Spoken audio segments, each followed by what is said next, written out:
With a new season and a very new football team, it's kind of hard to predict what's going to happen with the Georgia Bulldogs this season.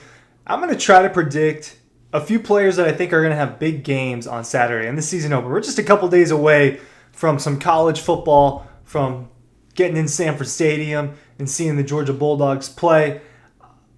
There are a few guys I think are going to be noticeable, right? I don't know that there's necessarily going to be a player that just dominates and puts up like multiple touchdowns and all sorts of yards. I think you'll see offensive weapons by committee. I think you'll see a lot of rotating on both sides of the ball, offense and defense. But I do have a few players that I would bet make a noticeable impact on Saturday, right? And think about this.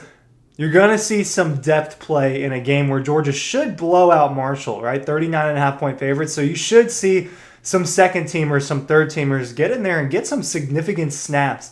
So some of my guys are not bona fide starters, but I will start out with one. Look, I think Gunnar Stockton's going to look good on Saturday. I think it's going to look easy.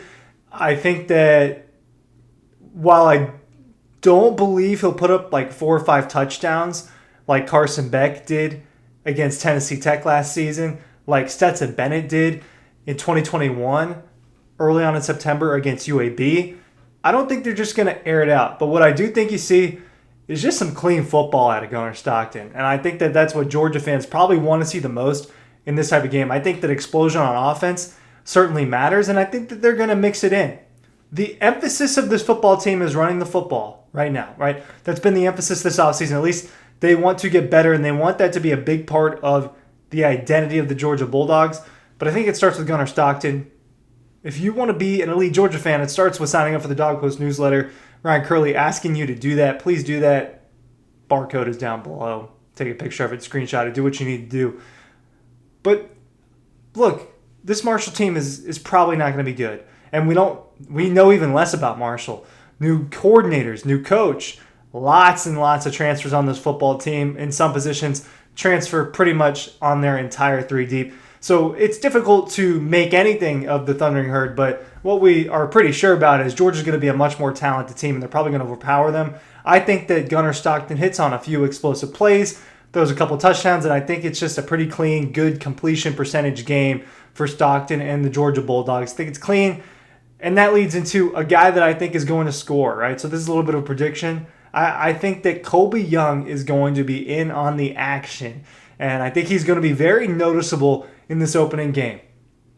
Not only did Georgia's offense just kind of struggled as a whole last year, right? The receivers notoriously dropped the most passes out of any receiving group in college football last year.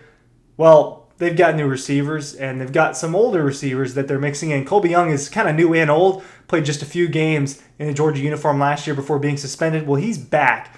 And look, word on the street is that he's been balling out this offseason, and the coaching staff has been all over him. The insiders have been all over him. I think that his size and catching ability is something that's difficult to replicate, and they do have a lot of weapons. I think that London Humphreys can make an impact. Dylan Bell's still around. Zachariah Branch and Noah Thomas brought in from the transfer portal to help improve this wide receiver room. And maybe there are some redundancies with Noah Thomas, Colby Young, and true freshman CJ Wiley, big body receivers. But you'd rather have 3 than just 1, and 1 gets suspended like you saw last year with Colby Young. Word on the street is that Stockton and Young have good rapport, that he could be the wide receiver 1 for this Georgia football team. I think that they want to get back on track and have him mixed in and in the scoring action in this first game. I think Colby Young is noticeable on Saturday. Now, look, there are a handful of receivers I think you could say that about. Colby Young's just the one that I'm picking for this particular game. Not going to be surprised if any of the others score. These games are difficult to predict because they are typically blowouts and normal things don't necessarily happen. But I think the duo of Gunnar Stockton and Colby Young make a noticeable impact on Saturday. And we're going to stick with the offensive side of the football for this last one, and then the last 2 will be on the defense. But sticking with the offense, this team is probably going to blow them out. You could see backups start coming in as soon as midway through the third quarter if the first half goes the way that this Georgia coaching staff and the fan base would like it to go. And if that's the case, I think that you see Bo Walker on the field a good bit. Nobody on Georgia's football team got more buzz than Bo Walker during spring practice. There were people that thought he was the best running back on the team. There were people that thought, hey, look, he's going to be heavily involved in this committee.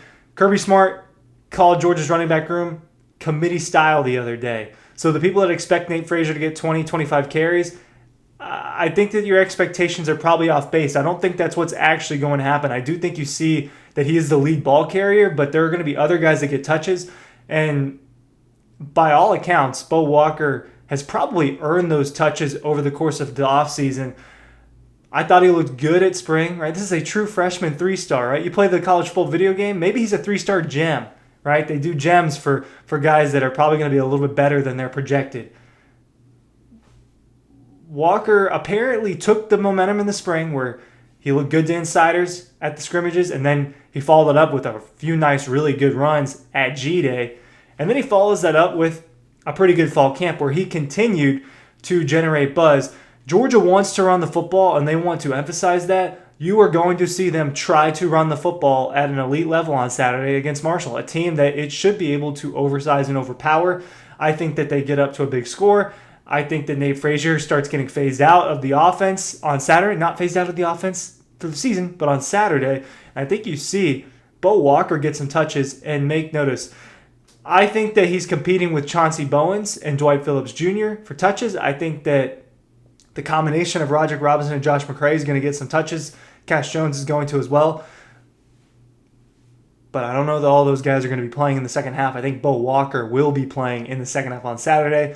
Whether he scores or not, I think he makes a few nice plays and kind of gives the Georgia fan base a little bit of hope that they've got depth on that side of or on that position group. Something that Georgia truly lacked in 2024. When I flip it over, there's two defenders that I want to talk about that I think you're going to see, hey, look, those guys are good. We'll start with a guy that's probably going to be a full-time starter, and that's Gabe Harris, the defensive end, outside linebacker, edge rusher type of player. They need someone to step up at that. They just do. Jalen Walker, Chaz Chambliss, Damon Wilson, Michael Williams, all gone. Gabe Harris is the longest tenured guy on the edge, and it's his turn. And we're going to see if his turn works out. But if you're Gabe Harris, I think you want to make a noticeable impact early in the season.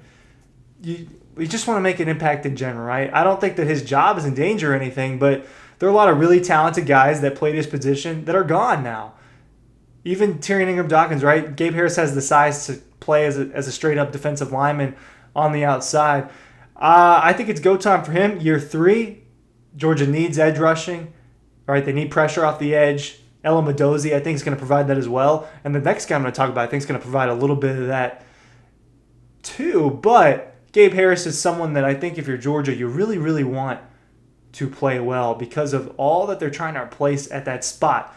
My last guy is kind of a reserve linebacker, but certainly someone that's going to rotate in and get snaps, and that is sophomore Chris Cole, one of the most versatile players on this football team, can play inside linebacker, can play outside linebacker. I think you're going to see him pass rush. I think you're going to see him drop back in coverage. You're going to see him in run stop. You're going to see him do a little bit of everything. He played last year.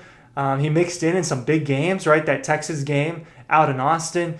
Small Munden was dealing with an injury. Chris Cole ended up kind of moving up in the depth chart a little bit because of that. And I think that those snaps that he earned last year and the big plays that he made, scoop and score against UMass for a touchdown, are going to propel him to get a little bit of extra playing time this year. Him and Justin Williams are going to create probably the best backup duo in the country.